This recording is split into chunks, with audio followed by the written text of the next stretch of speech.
Well guys, today let's talk about cold air intake.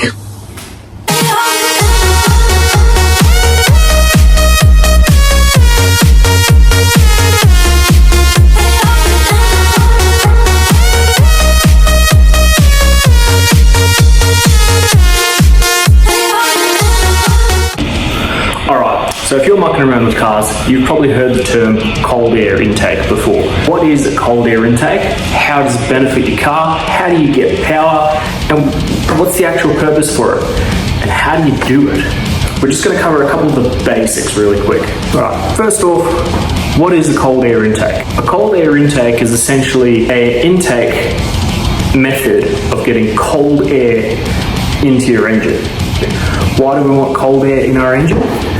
So we all understand how an engine works. You need fuel that comes in via your fuel injectors, and you need air that comes in through your air intake. The fuel and the air mix together, compresses, spark plug sets a spark off.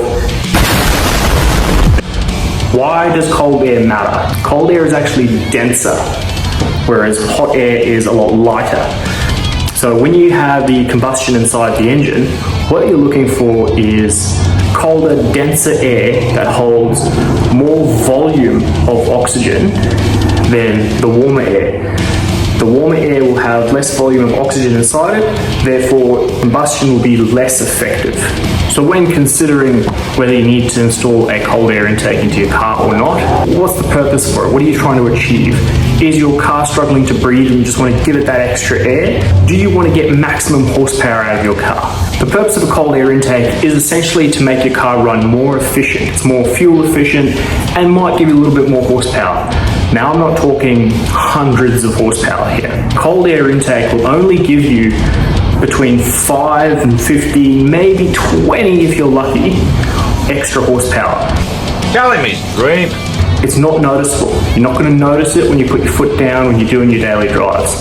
The only way you'll actually notice any sort of difference in horsepower is if you take your car to a dyno and actually get it run before you put the cold air intake in, take it back to the dyno straight after you've done it, and compare the results. That's expensive, and I have a $2,000 shitbox. I'm not really going to be running it on a dyno, but I do want a cold air intake because I know it's beneficial. Now I've done the exhaust, got nice flow coming out of that. Why not fix up the intake, right? Now there's the basic way of doing a cold air intake. You can look online, eBay, there's some on Temu I've seen, cold air intake things that you can buy. You can buy entire systems, you can search up your car. There's probably hundreds of them out there. They're a little bit expensive for what they actually are. You've got to consider all the sensors, like the map sensor, the airflow sensor, all that sort of stuff. Because if you go and change the entire pipe, then you're going to have to get your car tuned. And that means putting it on a dyno, which is upwards of $500, just so you can tune your ECU to cope with that extra air that's coming in. If you keep the original parts, but modify them slightly, your sensors are going to pick up how much air is actually coming in, and your ECU is going to do its calculations and adjust the fuel. Now personally, I've decided not to purchase the cold air intake online. I want to have the achievement of building everything on this car myself. That and the fact that I actually couldn't find a specific cold air intake for this car that would fit with the correct sensors and the hose and the spacing that I have in the engine bay. So what I've gone and done is I've gone and built my own. I went down to Autobarn and I bought this heat shield. This heat shield's been very good because it's easy to mold, easy to cut, and it keeps that heat away from my intake. I've also gone and bought myself a cone because I want maximum air intake, don't I? So I've ripped out my plastic air box and chucked it out. I've then modified the hose itself, which was in an oval shape.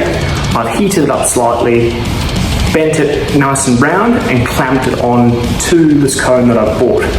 And that fits perfectly. Now in order to build my intake, measure 100 times, cut once.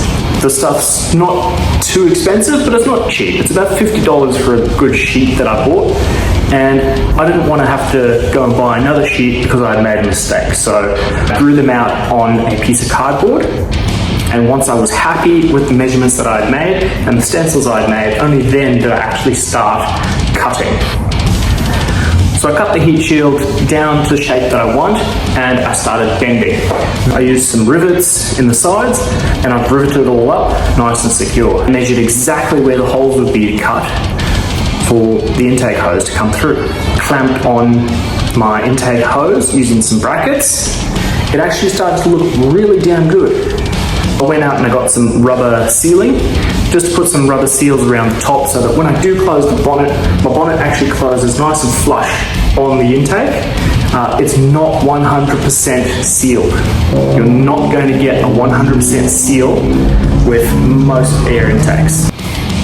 Now once I put this in the car and I was happy with the placement, I've also then decided I'm going to install a catch can. A catch can works part and parcel with your intake. Your engine has something called a PCV valve, or a blow-by valve. And what this is, it blows out any excess pressure out of the engine and straight back into the intake hose. That then gets recycled back into the intake, through the throttle and into the engine. There are times that this valve can fail, and when it blows back, you'll get a little bit of oil that will come out. And that will then flood your intake hose and move down into your intake manifold. And I had an oil leak coming out of my intake manifold.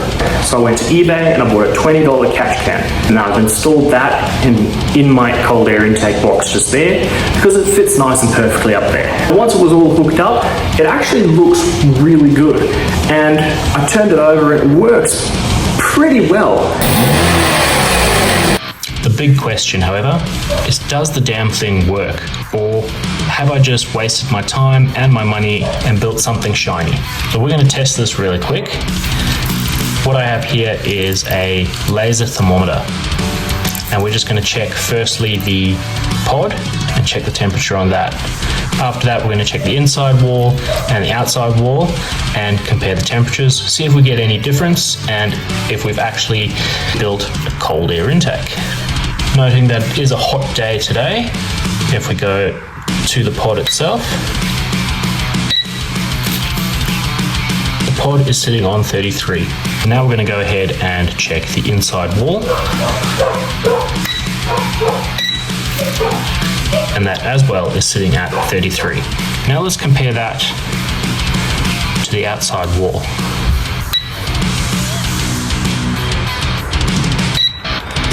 That's coming up with 54 degrees. So right there, that's a good 20 degrees difference. That's a win in my eyes. Now, if we were to check the engine itself, noting I do have the cover on, that's sitting at 50 degrees. So by comparison from the top of the engine to the pod filter itself, we've got about a 20 degree difference. It works.